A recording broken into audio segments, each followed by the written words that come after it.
Good evening, everybody. So nice to see you.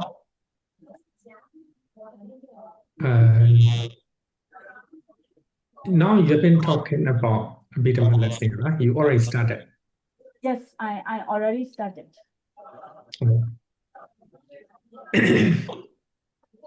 Actually,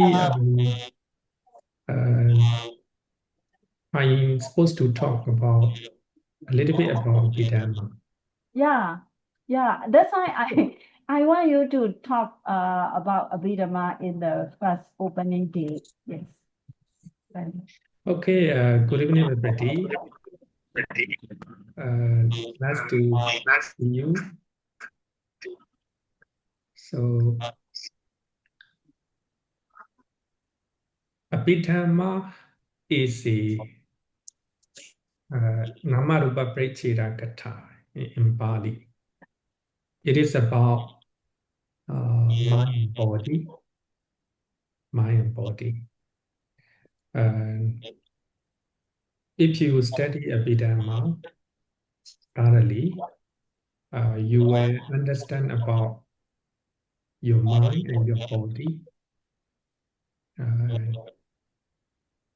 I think that it is useful for everybody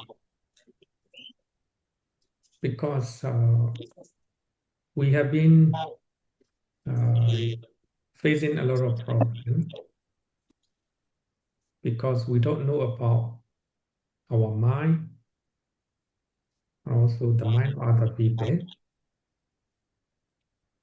We don't know about our physical phenomena in our body, and also the physical phenomena the body of other people. So therefore, if you study Abhidhamma, you will start to learn. I suggest that Ms. MMAung to apply Abhidhamma in day-to-day life. I think that is the most important point, I think. Because after learning Buddhist teaching, we need to put it into practice. Then only it will be very meaningful, you know. That will be the meaning of learning Buddhist teaching.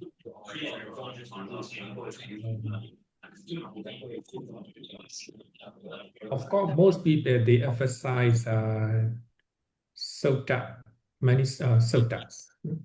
They ignore about Abhidhamma. So if you know about Abhidhamma, then you know about suttas. So after learning Abhidhamma, if you read the sutta, it will be easier for you. It will give you a lot of clarity about teachings of the Buddha. Therefore, learning Abhidhamma will be very useful, I think. Also,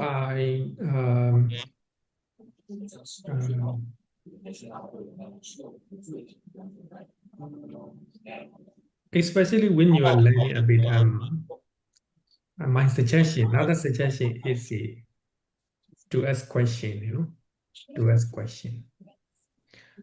Questioning will make you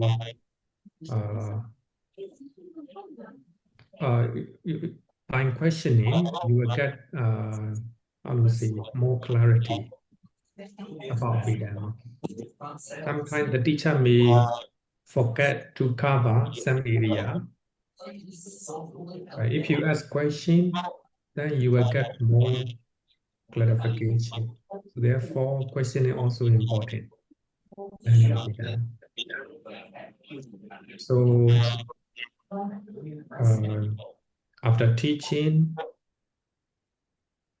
questioning, then the teacher can clarify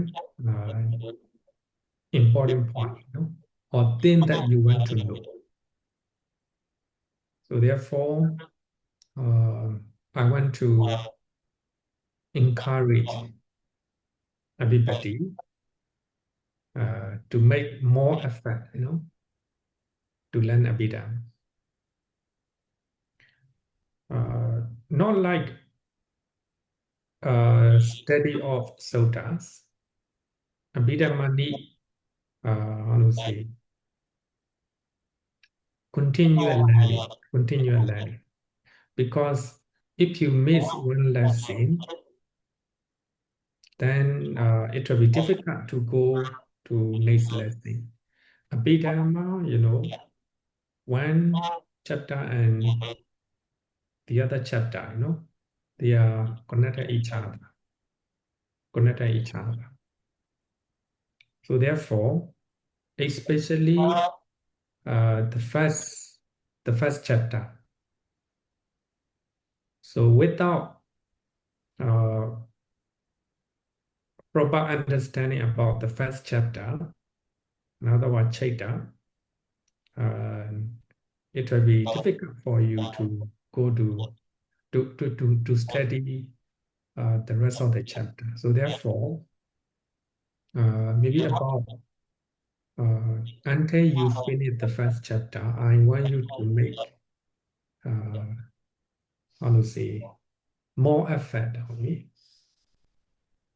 So after you, without understanding the first chapter, it will be difficult to study the rest.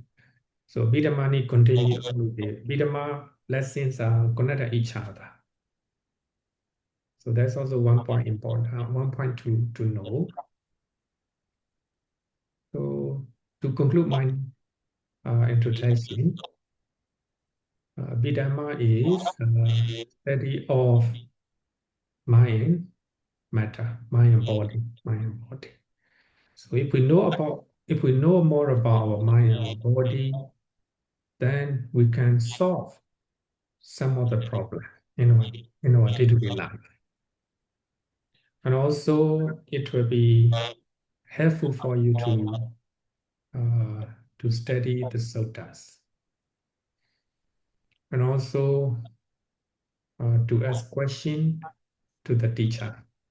Don't afraid of questioning, and also don't afraid of answering question. I think that is important between teachers and students. Another thing is I want you to make extra effort, for the first chapter. Then after you come, you understand the first chapter, so the rest will be easier for you. So that's all I want to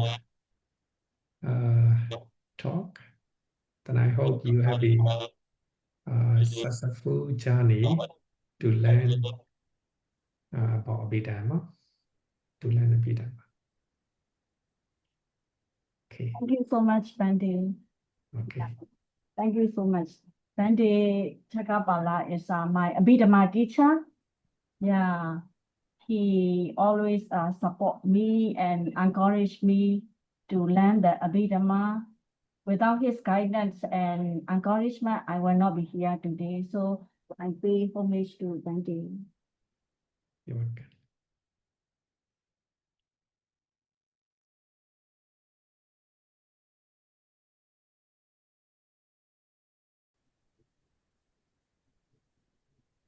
Hello, can you please hear me? Yes. Yes, sister. okay. Yes, sister, please start. Yeah, thank you so much. Thank you so much for joining me. So I saw the registration. We have very surprising, exactly 100 people register for this class. So even though some of you contact me saying that they may not attend every week due to their busy schedule, so they will follow the recordings. They would like to follow the recordings. So yeah, I see my my BPU classmates, also my university classmates, my friends joining me. And I would like to say thank you to you all. And this is my biggest class size I have ever touched. So I'm really happy to see you all. I hope that most of you will stay with me until the course is complete. And also about the recording, we do have plan to provide recordings of the Zoom sessions.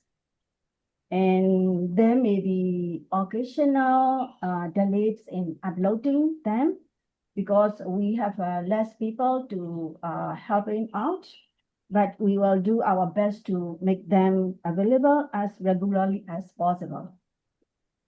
Actually, in my plan, I don't have a plan to do the uploading my recording video, but my teachers they recommend me to upload all the recording videos, so I have to follow their instructions. So if you are not able to attend the live sessions, you are most welcome to follow along through the recordings at your convenience. And if you have any questions, you may send them offline.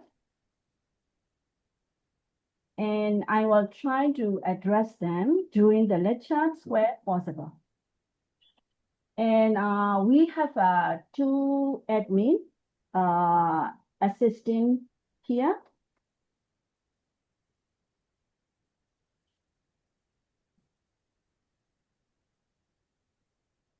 Yeah, we have 2 admin members kindly assisting me with this class, Sister Nini and Sister Tintin. They will help collect the questions after the sessions and send them to what I mean is during the session, if you may have any questions, please raise your hand. I will stop talking and I will attend your questions. If you send the question to the chat, then my friends, 2 admin members, they will collect all the questions and compile and then send it to me after the session is ended. So thanks to both of my sisters, Nini and Tintin. So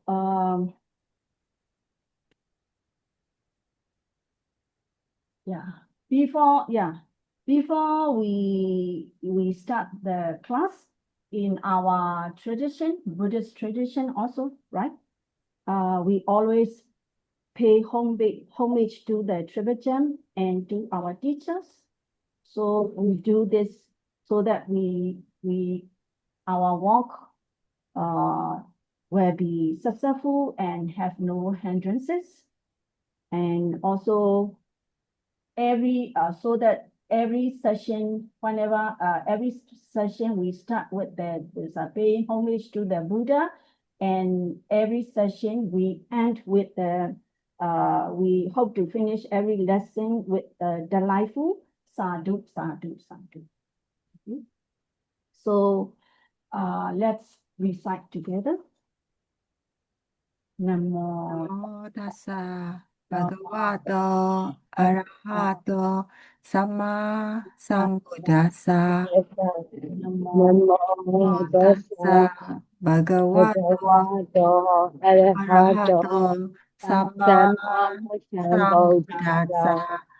Namo Tassa Bhagavato Arahato Samma Sambuddhassa. Okay, so this is our class called Comprehensive Study of the Abhidhammattha-saṅgaha, Compendium of Theravada Abhidhamma. So I have to introduce myself. Maybe some of you may not know me. So before I introduce myself, I just want to mention my teachers here. So yeah, this is not the not all my teachers. Yeah, actually, of course, I have many teachers. Some of them I learned from through books and recorded Dhamma talks. So for this Abhidhamma, it's a very important Abhidhamma teacher for me. Was Sayadaw Usilananda. Even though he has passed away, it is because of him that Abhidhamma became my favorite subject. So he was Sayadaw Usilananda is not here, not in this photo. He was a renowned Burmese meditation master and a key figure in bringing the Theravada Buddhism to the United States. He was close disciple of Mahasi Sayadaw. And he gave many Abhidhamma lectures and also Visuddhimagga lectures. I think he came to Singapore long time ago, give Abhidhamma lectures too. So I am really very happy that I am living in Singapore, and then I'm paying his gratitude to share my knowledge to all my Singaporean friends and the friends who living in Singapore. Also, this class, some of my friends joined from other countries, from India, from Canada, and from Myanmar, from Japan. Yeah, different countries. So I'm very happy to share my knowledge with all of you. And Sayadaw Usilananda is yes, one of my favorite master and my teacher. Once he said that Abhidhamma is like a theoretical map for Vipassana meditation. It helps us to see through the illusion of a self and understand the flow of mental and physical material phenomena. So actually, I have learned Abhidhamma since 18 years old, but that time I learned Abhidhamma, I don't get the essence of the Abhidhamma. I just learn by heart, and I don't get the real meaning of that. Because of the Sayadaw, I start to understand Abhidhamma better. So yeah, I'm trying to say is actually I have many teachers, but on this slide, I'm only showing the living teacher that I am still in contact with and who I'm very closely following now. And also, I am very close disciple of Chinese theology and Sayadaw Ujodika. Of course, Sayadaw Chakapala, and also from Singapore meditation center, Satipatthana meditation center, Sayadaw Urajena. Yeah, these are my very close master, and she is the lay person, very famous Abhidhamma teacher in Myanmar, but unfortunately she only conducted in Burmese language. Because of her, I understand Abhidhamma better. So I pay homage to all my teachers. Yeah, now a little bit about myself. Yeah, my name is MMAung.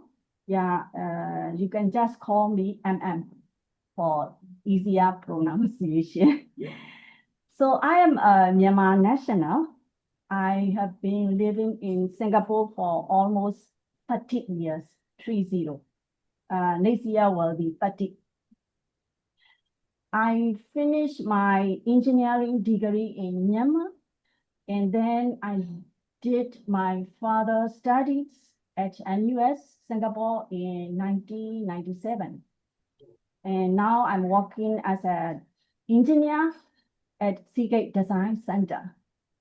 So yes, yeah, I have been in Singapore for many years, working in an so-called international design center, but my work doesn't really involve much of talking, more in technical terms. So every day I sit at my desk, put on my earphone, then write in the code. It's a hard disk drive code I'm doing. So I talk to my computer more than I talk to the people.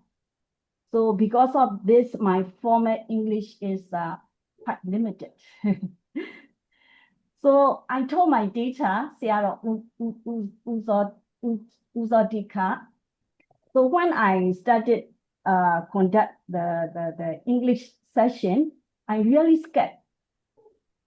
I'm teaching in YMBA, I think about 4 to 5 years already. And I told my master, my teacher, I was scared to teach because my English is a broken English. Then also, of course, living in Singapore mixed with some kind of Singlish. And my teacher just smiled when I told him. And then he talked to me that you can tell your students, you may speak broken English, but it is good broken English. He told me that. So it really stayed with me. So also, it also reminds me one of the famous meditation masters, Guruji Goenka. So by the way, in Myanmar, we have so many meditation traditions. I personally practice mainly 2 traditions. One is Mahasi and one is Guruji Goenka traditions.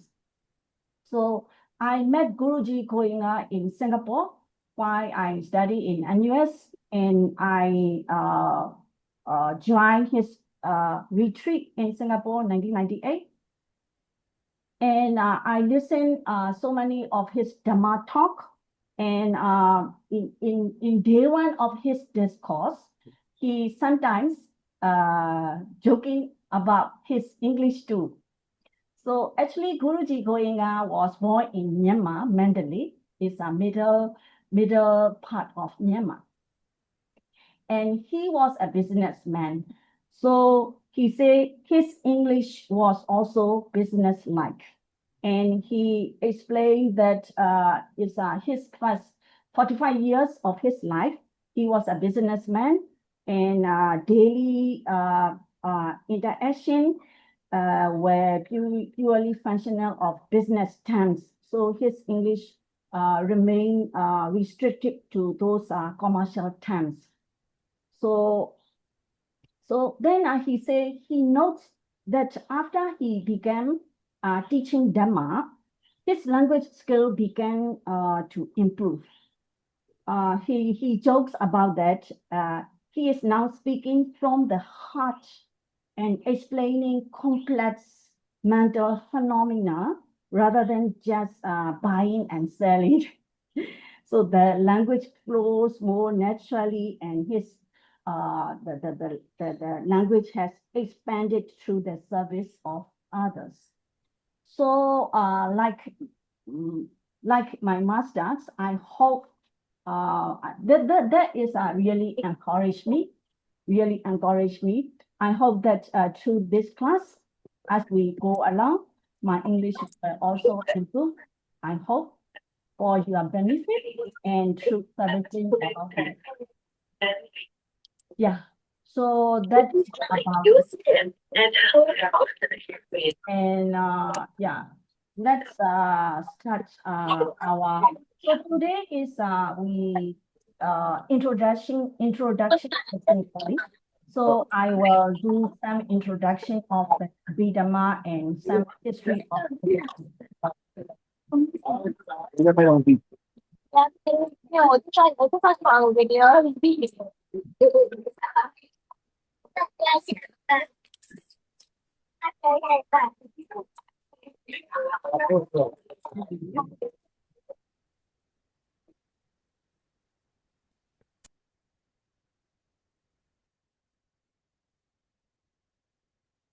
you have any question, please raise your hand and I will try to answer.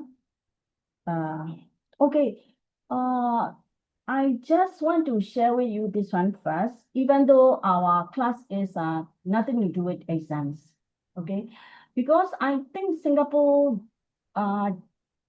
we don't have an exam center in Singapore for this, the religious exam, Ministry of Religious Affairs in Myanmar. We have an exam center. It's Malaysia and Indonesia, but we don't have Singapore. We don't have. So in Myanmar, we have some religious exam for lay people. For Abhidhamma, there are both written exams and recitation exam. So for this class, we are studying the Abhidhammattha-saṅgaha, which has 9 chapters. That's why this government they held those exams. That's why the people in Myanmar they like to take the exam, and then the Abhidhammattha-saṅgaha is very popular in Myanmar.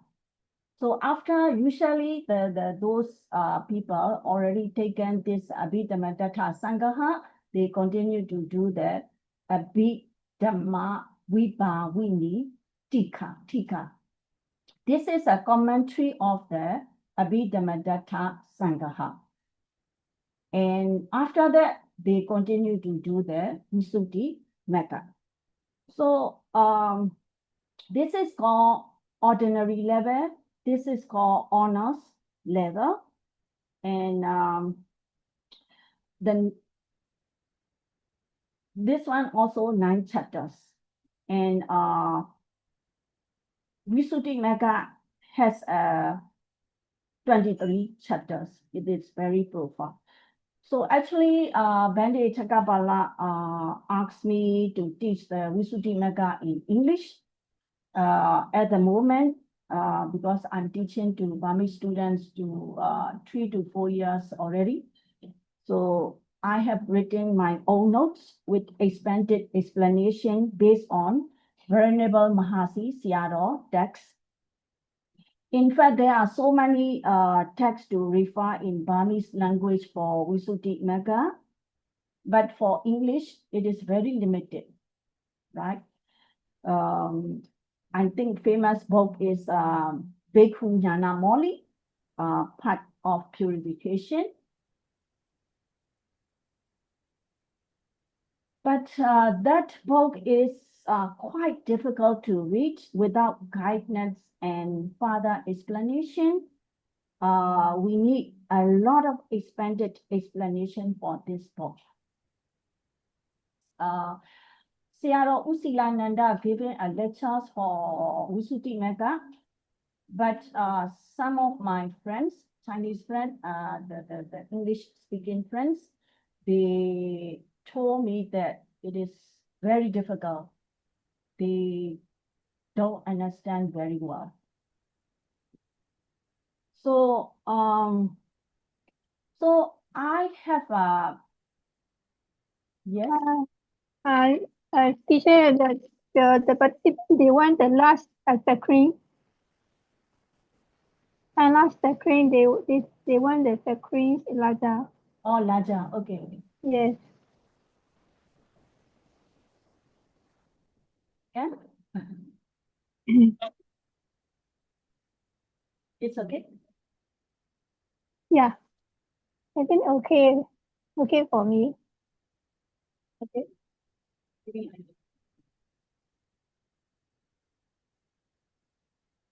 It's okay. Yeah. Yeah. So back to this Visuddhimagga.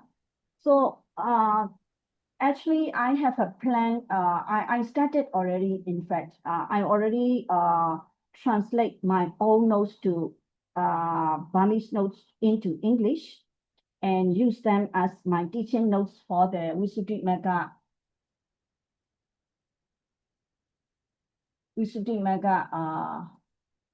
For English session.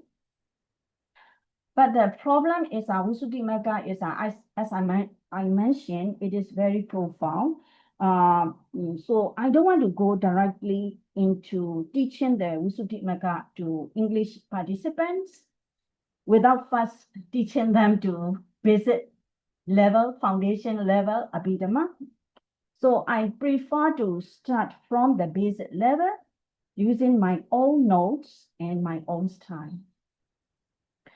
So if all of you are interested, we can continue with the Visuddhimagga after we complete this Abhidhammattha-saṅgaha course. It will also be easier for me to explain also because I can refer back to Abhidhamma concepts when teaching the Visuddhimagga. So because without a good understanding of Abhidhamma, it is very, very difficult to understand the Visuddhimagga properly. Yeah, so I will show you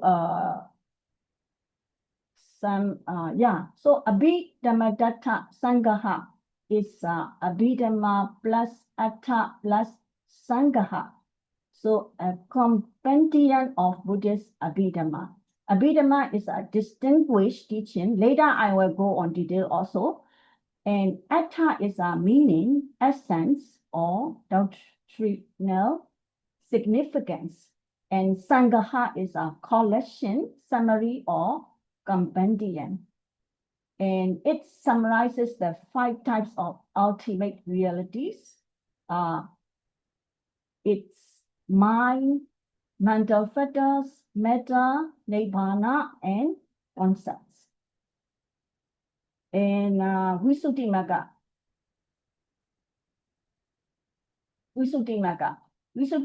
is 23 chapters. I think this one is too small for you at this point. Yeah, this is a Visuddhimagga. Visuddhimagga, we have 3 trainings, categorized 3 trainings: Sila, Samadhi, and Panya. And under the Sila, we have a Sila Nidesa, Dutanga Nidesa. This is a purification of conduct. So in this category, we have learned description of Baju and 30 kinds of ascetic practices to maintain exceptional purity in morality. So these are under Sila. And after that, Samadhi. Samadhi is, we have the 40 types of meditation objects, right? So we call every this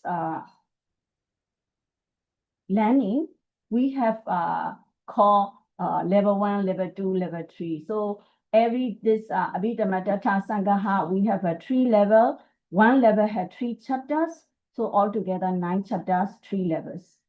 And the commentary, this one also 9. Oh, just now I say I will continue. After this, I will continue Visuddhimagga. I'm not teaching this Abhidhamma Vibhavinitika because I may not have time to teach this one. So we will learn together this one. After we complete this, we straight away we can go to Visuddhimagga. And yeah, so Visuddhimagga 23 chapters is 2 chapter is under Sila, and 3 to 8 is 1 to 8 is under level 1, and 9 to 16 is level 2. 17 to 23. 23 is level 3. So in Myanmar, the people study this 9 years. Yes. Is it 9 years? Yes. Because this one is 3 years, this one 3 years, this one 3 years. Some people, 9 years means they take in the exam 9 years. Some people, they are very smart or they are very hardworking. they take the exam 3 levels together, 1 year, 1 year, 1 year. So altogether 3 years. I think it doesn't mean smart or whatever. Actually, even this Abhidhamma or Visuddhimagga is not one day learning. You continue to learn. That's why I started learning Abhidhamma since 18 years old, and I'm still learning. I'm still not perfect. So it is not a one-day job or 10 years job, also not. Okay, so these are the 3 levels, and they have 40 kinds of the samatha kammatthana. This one is for purification of mind, and after samadhi, then go to this vipassana, foundation of vipassana and vipassana jnana. This is the most difficult part. This is the most difficult part. Even I teach it to Burmese students, even though they have a lot of reference books, very, very, very difficult. Yes. So unless we really have a good foundation of Abhidhamma, you won't understand fully for Visuddhimagga. Okay, any questions so far?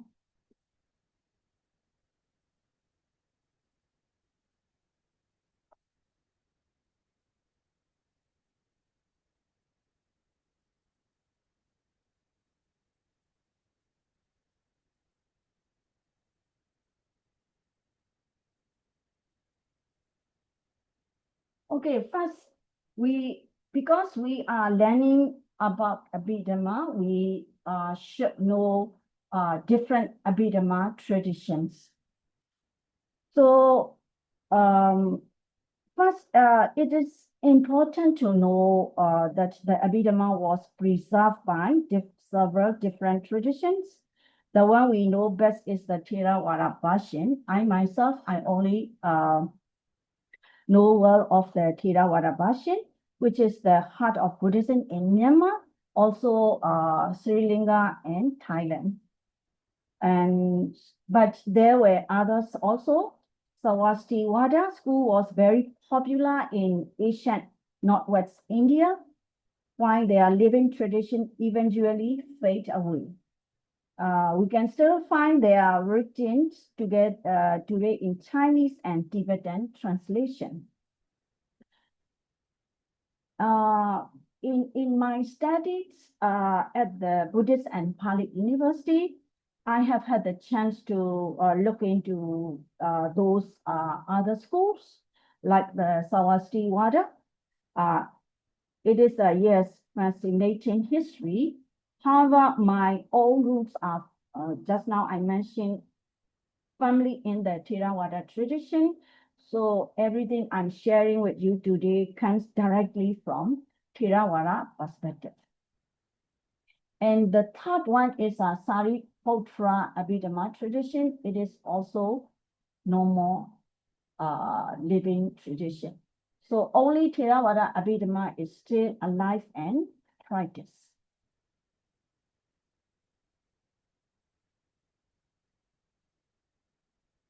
Yeah.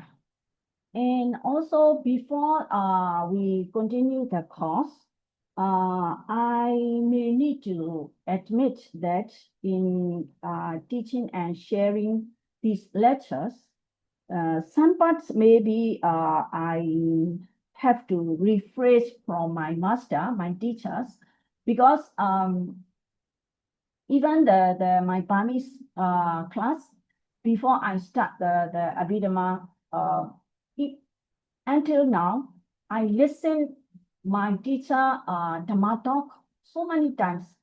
Like Usilananda have a Burmese lecture as well. I think I listened his lecture for so many times. I don't know how to count already. I listened so many times. And also the late person, Dr. Martin lectures, I listened her so many times. So sometimes the words come out from my mouth is actually they are words. So so yeah, when we share Dhamma, we are not presenting our own teachings, but sharing the teachings of the Buddha. So we should try to present the teachings faithfully as they are found in the texts and traditions, rather than adding personal opinions or interpretations also.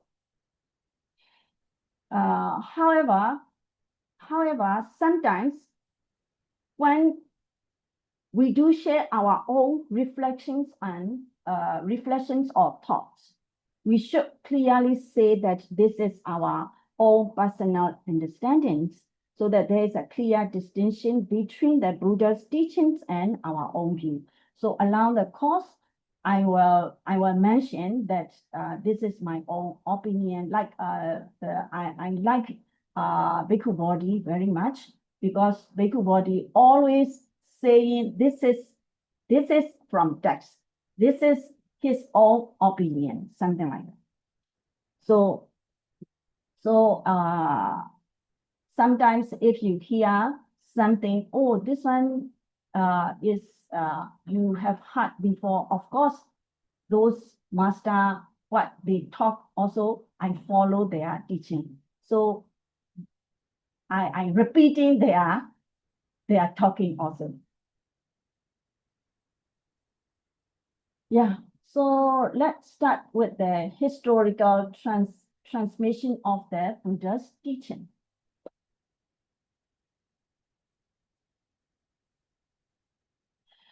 We need to understand how the Buddha's teaching were recorded and transmitted to the present day. This is a brief history of how the teachings were preserved. You may know, right? The Buddha did not write anything down in his time. His teachings were preserved through oral transmission by his direct disciples.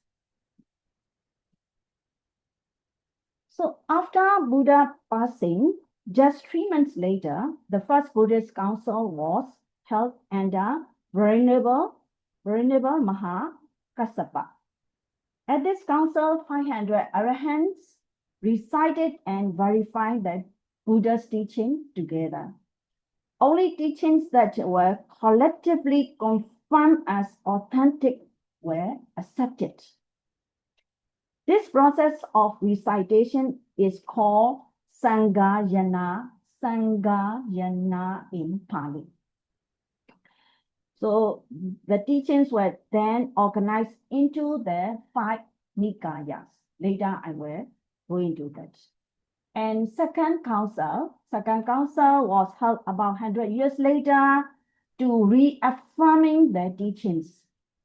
And third council took place during King Ashoka time, about this 234 years after the Buddha, again confirming the tradition and supporting the spread of Buddhism through missionary activity. From this point, the teachings continued orally for centuries.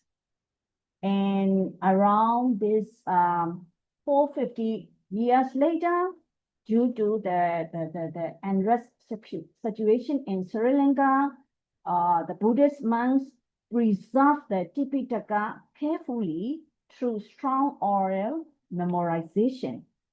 After the situation stabilized, the recited texts from different groups were compared and found to be consistent. This led to the decision to write the Tipitaka down on palm leaves at Aluvihara in Sri Lanka. So this one is the first time the Tipitaka was committed to writing on palm leaves to prevent loss. So yeah, I know some of you may already be familiar with all these background, but according to our registration, more than 60% of participants are totally beginners. So please bear with me as I go through the basic. I want to make sure everyone has a clear and solid level foundation before we move into the next chapters. So it is important to know all these history tools. Yeah, so after approximately more than 2,400 years of the Buddhist era, there was a gap about 2,000 years between fourth and fifth council. Yeah, so that during this long period, the palm leaf manuscript were not durable enough to withstand climate condition and insect damage, right? So as a result, concern arose about preservation, and variation in the text also began to appear. So later in Myanmar, 1871, King Mindong is a very devoted king. So he had the Tipitaka engraved on some 729 marble slabs in Mandalay to preserve it further. These slabs still exist today at the Kudodor Pagoda. Is here. It's Tipitaka tablets at Kudodor Pagoda. It is in Mandalay. It is in Mandalay. Yeah, it's inside this kind of small temple house. So finally, finally in 1954, the Sixth Buddhist Council was held in Yangon with 2,500 monks from Theravada countries. The Tipitaka, along with the commentaries and sub-commentaries, was reviewed, edited, and published in printed form. So, yeah, so the King Mindong is very devoted king. So he wished to accomplish what earlier kings had not done. So he preserved the Tipitaka engraved on the marble slab. So I think this one survived Second World War II. Second World War, they are not. The number of slabs were damaged by bombs. They remain intact today in the compound of this small pagoda. So in this way, Tipitaka was preserved and transmitted through a series of Buddhist councils. Until the fifth council, there were no printed edition in Myanmar, but during the British period, the Tipitaka was later printed in book form. So at the Sixth Council, all these printed texts along with their commentaries are published. And today, you all know, right, the Tipitaka is also available in digital form. And we now have online resources such as Sutta Central, and as well as the Tipitaka online platform. I personally use 2 or 3 online platforms. It is a very good resources for us. So you can see that the historical transmission of the Buddha's teaching is a memory, oral transmission, and palm leaves and marble, permanent inscription, and now books. Actually, I should add here is a digital format. Yes. For Burmese, there are so many Burmese digital format. It's very useful for us. One, learning the Tipitaka. And actually, the division into Nikayas is not a subdivision of the Pitaka, because it is a separate system of the classification. And because some they confuse that the Nikaya is part of the Pitaka. Actually, it's nothing to do with the Pitaka. In five Nikaya later, the five Nikaya, under the Khodaka Nikaya, it's Abhidhamma is included. But you see, three Pitaka, the Abhidhamma Pitaka is separated. Yeah, on its own. And I believe that the fully understand the Buddha teachings, we should study all these three Pitakas. That is my belief, because I come from the very devoted Buddhist family, and but I have learned mostly Sutta since very young. Abhidhamma, I started learn 18 years old, but I never ever touched the Vinaya before, because I thought that I do not need to learn the Vinaya, because I am a lay person.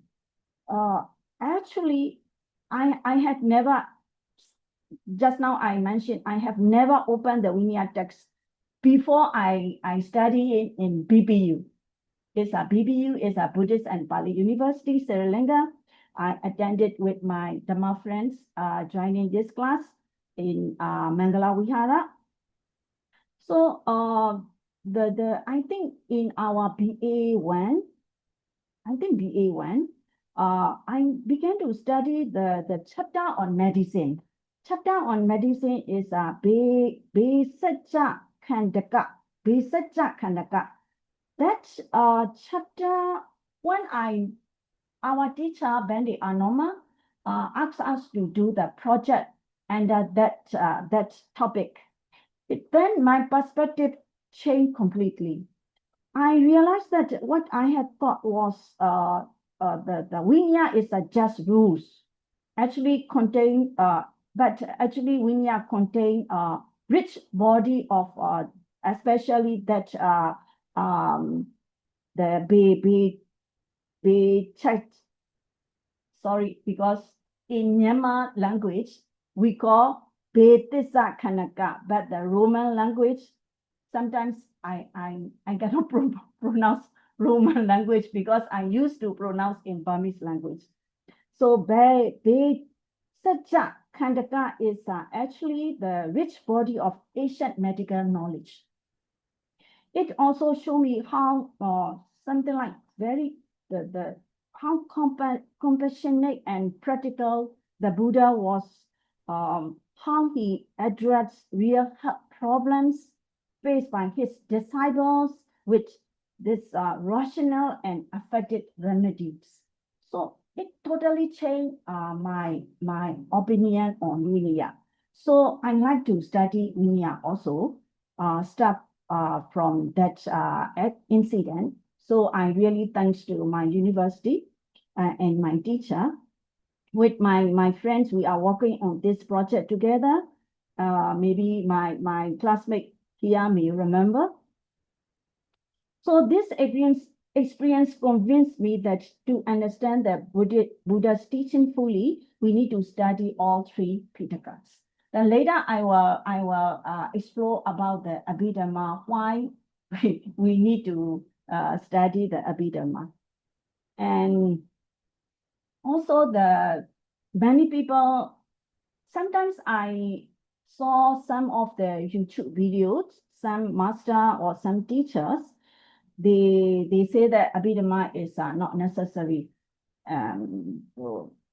Abhidhamma is not essential. Why it is necessary or essential? They ask so many questions. Actually, the Abhidhamma is important for correct understanding of the Buddha's teaching. Just now, Bande already mentioned, right? So my personal experience, without knowledge of Abhidhamma, even the suttas may not be fully or accurately understood. Yeah, I have listened so many Sutta Dhamma talks since very young. I don't understand very well. After I learned systematically Abhidhamma teaching, I understand better. That is my own opinion and my own experience. So I find that our understanding may be incomplete or even mistaken. So Sayadaw U Silananda in his lecture, he explained one by one. Something like in Dhammapada, the Dhammapada have so many translations, right? So he mentioned that some translations are not accurate because the not really understand the Abhidhamma, then translation may be a little bit not accurate. Yeah. So in my experience, without a knowledge of Abhidhamma, it is very difficult to fully and correctly understand the teaching found in the suttas. So again, the Sayadaw Silananda mentioned that Abhidhamma is something like roadmap, or when you go to visit to somewhere, that roadmap and the guide is give you go to the right way. Then I remember my last trip. I think my friends attending this course, my very beautiful friends from India. It's from Bhopal. It's Isha and Abhinav. Yeah. Thank you so much for joining me today. And last December, I went on pilgrimage to India. And when we arrived to Bhopal to visit the Great Stupa of Sanchi, these are two my lovely local friends who are actually offer us their guidance and support. So you see, of course, we can go to the Sanchi without them also, but we will have walked around with a lot of doubts on our own. It is very strange place, right? But because of their help and friendly support, our trip was transformed. They knew the history, they knew the best parts to take, they handled the obstacle for us. It's could have been very confusing or difficult trip, become a very smooth, deeply meaningful and joyful experience. So when I think about that, how to explain, then I think this incident came to my mind. So really, I find like Abhidhamma is something like the Sayadaw U Silananda explanation. It is like a roadmap for us, because I have a lot of experience. It's I do the Mahasi meditation practice also since I was 18 years old. But my meditation is practice is better only after I learn systematically Abhidhamma study. So that is my own opinion and experience. Yeah. Yeah. So Tipitaka, the Buddhist canon. So the Buddhist canon have three collection: Vinaya Pitaka, Sutta Pitaka, and Abhidhamma Pitaka. So Vinaya Pitaka have a 5 division. It is made up of rules of discipline laid down for regulating the conduct of the Buddha's disciples who have been admitted as bhikkhus and bhikkhuni into the order. Then Sutta Pitaka consists of discourses preached by the Buddha and in some cases his chief disciple. Then Abhidhamma Pitaka, we have 7 texts. It is 4 ultimate things: Chaita, Cetasika, Rupa, and Nibbana. Consciousness, mental fetters, metta, and Nibbana. And Vinaya Pitaka, these are the 5 books: major offenses. I won't go detail on this, minor offenses, but I put in my slides later. If you want to get all the information, just for your information, I put everything together. So these are the 5 texts: major offenses, minor offenses, great session, and lesser session, summary, and analysis. And Sutta Pitaka is Digha Nikaya, Majjhima, Samyutta, Anguttara, and Khodaka. And Bhikkhu Bodhi, I listen Bhikkhu Bodhi lectures also. I like him a lot. I read his sutta explanation a lot, and I listen his Abhidhamma lectures as well. So in his Abhidhamma lecture, he mentioned that his opinion, it's Abhidhamma is derived from Samyutta Nikaya. That is Bhikkhu Bodhi opinion. And just share with you. And Khodaka Nikaya. So these are the original 15 division. But after this Buddhist council in Myanmar, after 6th council, the Myanmar edition added these 3. So in Myanmar printed book or digital version, we have these 3 extra.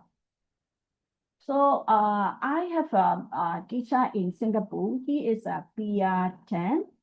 He is a very famous master for this Sutta explanation. And whenever he writes so many papers, and whenever he do write the papers, he refer different version of the Tipitaka.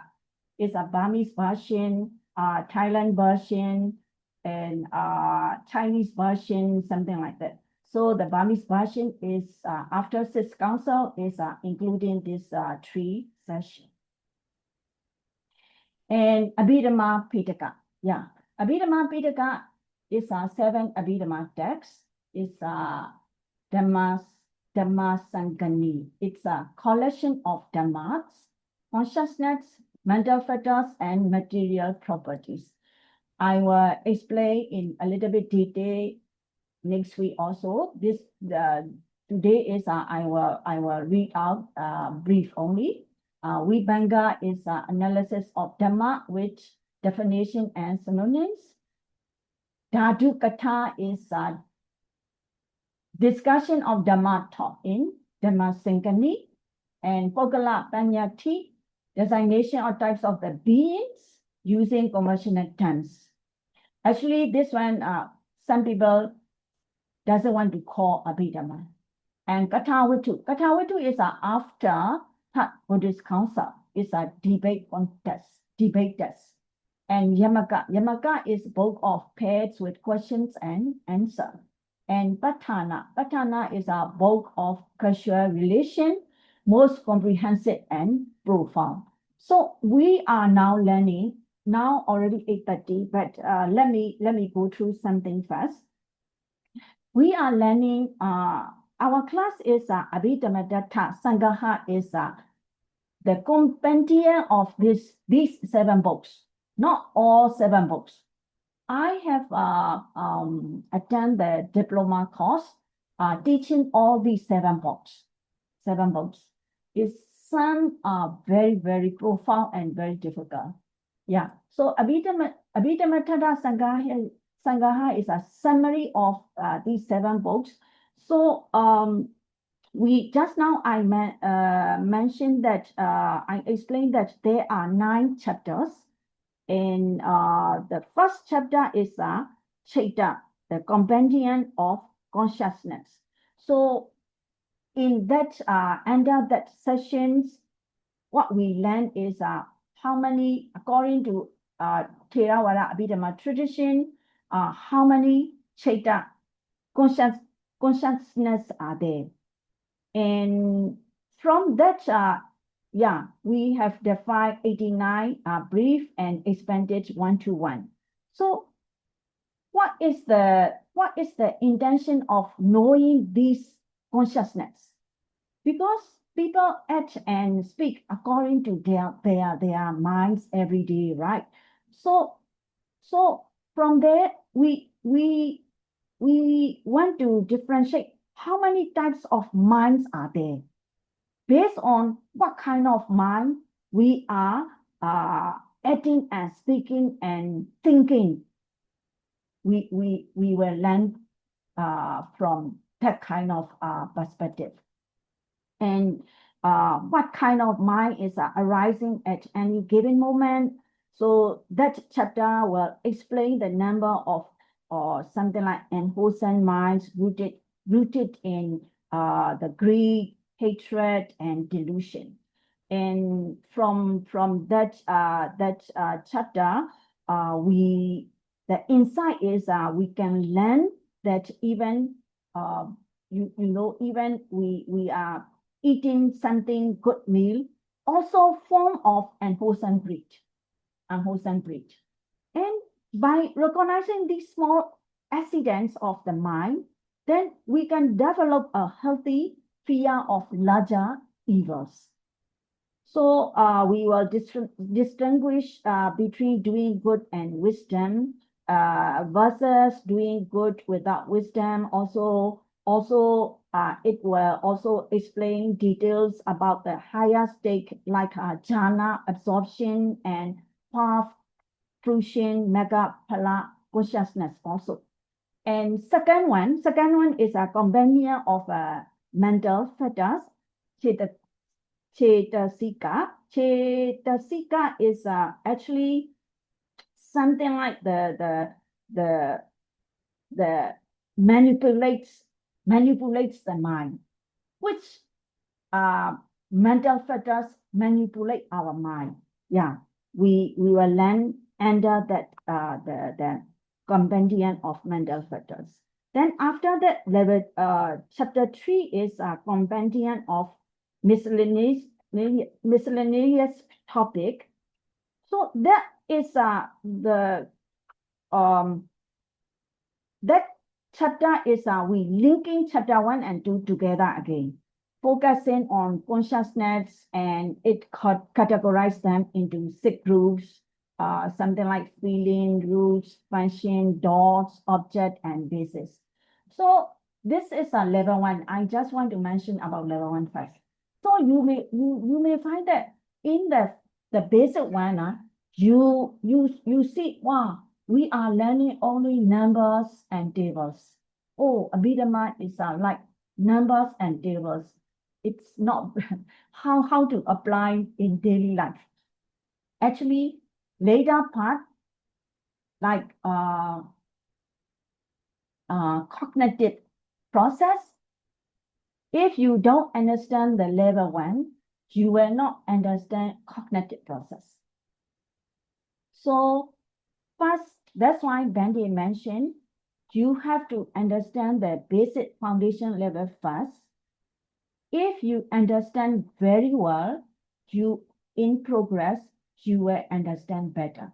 If you don't really understand or not very clear about the basic level, the more you go, the more you are confused. Yes. So I think we call it today 8:30 already. I hope you enjoy our class. Any questions so far?